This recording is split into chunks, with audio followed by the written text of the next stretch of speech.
Medical కాలేజీలపై చర్చ సందర్భంగా శాసనమండలిలో అధికార విపక్షాల మధ్య మాటల యుద్ధం జరిగింది. కాలేజీల నిర్మాణం, సీట్ల కేటాయింపుపై ప్రభుత్వ విధానం చెప్పాలని వైసీపీ ఎమ్మెల్సీలు డిమాండ్ చేశారు. మెడికల్ కాలేజీల నిర్మాణాన్ని గాలికి వదిలేశారని బొత్స విమర్శించారు. ఈ వ్యాఖ్యలపై మంత్రి సత్యకుమార్ ఆగ్రహం వ్యక్తం చేశారు.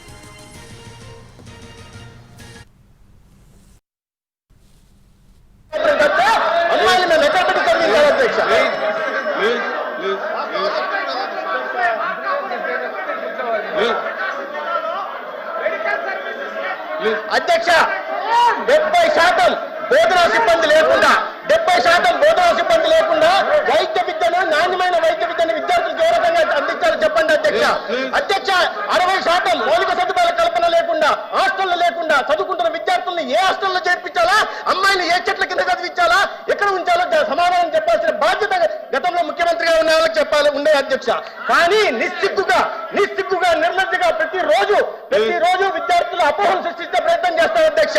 మొన్నటికి మొన్న 8,580 కోట్లతో నేను 17 కళాశాలను నిర్మించానని నిస్సిగ్గుగా గతంలో ముఖ్యమంత్రిగా ఉంటున్న వ్యక్తి చెప్తున్నారంటే అపోహలు సృష్టించడం మంచిది కాదు అధ్యక్ష. ప్రభుత్వం ఏదైనా సరే ప్రభుత్వం ఉన్నప్పుడు తర్వాత ప్రభుత్వం బాధ్యతలు తీసుకోవాల్సింది. కానీ నేను నిర్మించానని అపోహలు చెప్తుంటే సంపద సృష్టిస్తానని విద్యార్థులు చెప్తే ఇవాళ విద్యార్థులకు 17 కళాశాలలు లేక విద్యార్థులంతా చదువులకు దూరం అయిపోతున్నారని చెప్తున్నారు. 750 సీట్లు రావాల్సిన సీట్లు రాలేదంటున్నారు. దీనికి బాధ్యత వహించాల్సింది ఎవరు? దీనికి మౌలిక సదుపాయాలు కల్పించాల్సిన బాధ్యత ఎవరిది? ఫ్యాకల్టీ డెఫిషియన్సీకి కారణం ఎవరు? సమాధానం చెప్పండి అధ్యక్ష. ఇది సమాధానం చెప్పాల్సిందిగా మీరు కోరాలి అధ్యక్ష. ఆ పార్టీ గౌరవ సభ్యులను నేను అడుగుతున్నాను.